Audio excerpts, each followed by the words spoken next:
انہوں نے اصرار کیا، امی نوکری چھوڑ دو اور ہمارے پاس آ کر رہو، اب ہم آپ کو شہر نہیں جانے دیں گے۔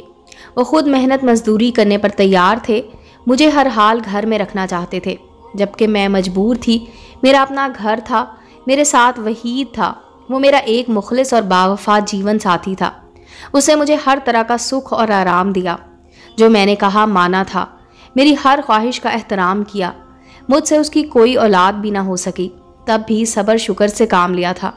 اتنے اچھے انسان کا اس وقت میں کیسے ساتھ چھوڑ سکتی تھی، جب اسے میری رفاقت کی ضرورت تھی، کیونکہ وہ اب کچھ بیمار رہنے لگا تھا۔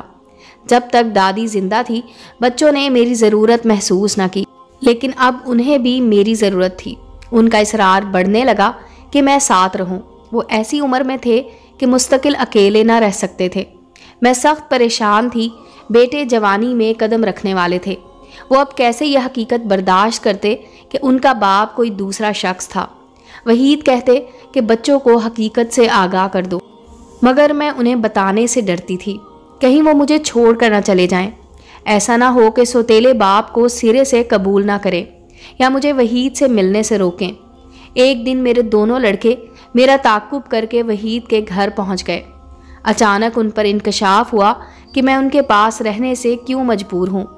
اس انکشاف پر ان کو دلی صدمہ ہوا۔ چھوٹا بیٹا رونے لگا اور بڑے نے جھگڑا شروع کر دیا۔ ان کو یقین نہ آتا تھا کہ میں نے دوسری شادی کر لی ہے۔ بیٹی کو بھی دکھ پہنچا کہ اگر ماں نے دوسری شادی کر لی تھی تو ہم سے کیوں چھپایا۔ لڑکے سرے سے میری شادی کو قبول کرنے پر تیار نہ تھے۔ وہ کہتے تم نے دوسری شادی کیوں کی؟ میں نے لاکھ سمجھایا کہ تمہاری خاطر کی تھی، کیونکہ تمہارے اخراجات اٹھانے والا کوئی نہ تھا اور مجھ سے تمہاری حالت دیکھی نہ جاتی تھی، لیکن وہ میری اس مجبوری کو ماننے کے لیے تیار نہ تھے۔ وہ ناراض ہو کر واپس چلے گئے۔ انہوں نے میرے گھر کا پانی تک نہ پیا اور مجھ سے سارے رشتے ختم کر دیے۔ بڑے لڑکے نے محنت مزدوری شروع کر دی، میٹرک کا امتحان بھی نہ دیا۔ چھوٹے نے بھی اسکول جانا چھوڑ دیا۔ وہ مجھ سے نہیں ملتے تھے، میں ان کی صورت دیکھنے کو ترستی تھی۔ میں ممتا سے مجبور ہو کر ان کے گھر جاتی اور باہر گھنٹوں کھڑی رہتی۔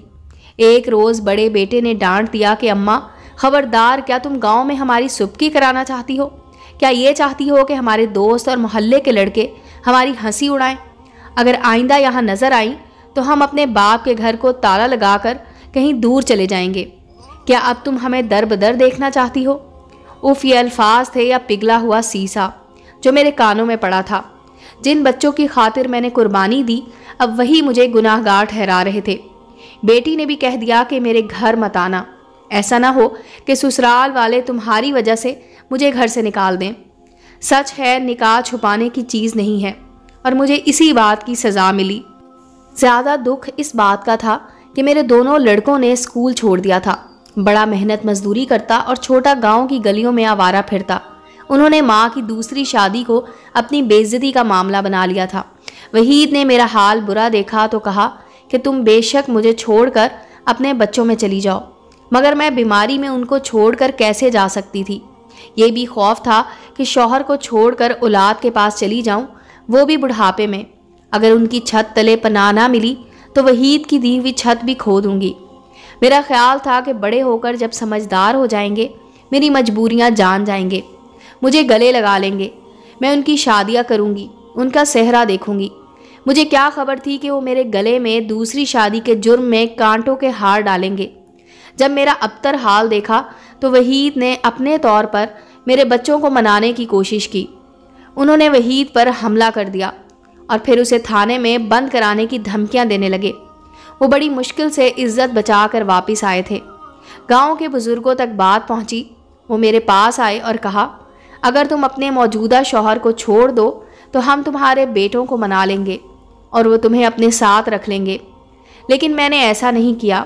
بڑھاپے میں طلاق لینے کے بارے میں سوچ کر سہم جاتی ہوں۔ وحید کہتے ہیں، شوہر سے وفا کی امید رکھنا مگر اولاد سے نہ رکھنا، کہ اولاد بے وفا ہوتی ہے۔ معلوم نہیں یہ سچ ہے کہ جھوٹ، یہ آنے والا وقت ہی بتائے گا۔ امید ہے دوستو سٹوری اچھی لگی ہوگی۔ چینل کو لائک اور سبسکرائب کریں اور بیل آئیکن کا بٹن دبانا مت بھولیں تاکہ ہر نئے آنے والی سٹوری کا نوٹیفیکیشن آپ کو مل سکے۔ ملتے ہیں اگلی سٹوری کے ساتھ۔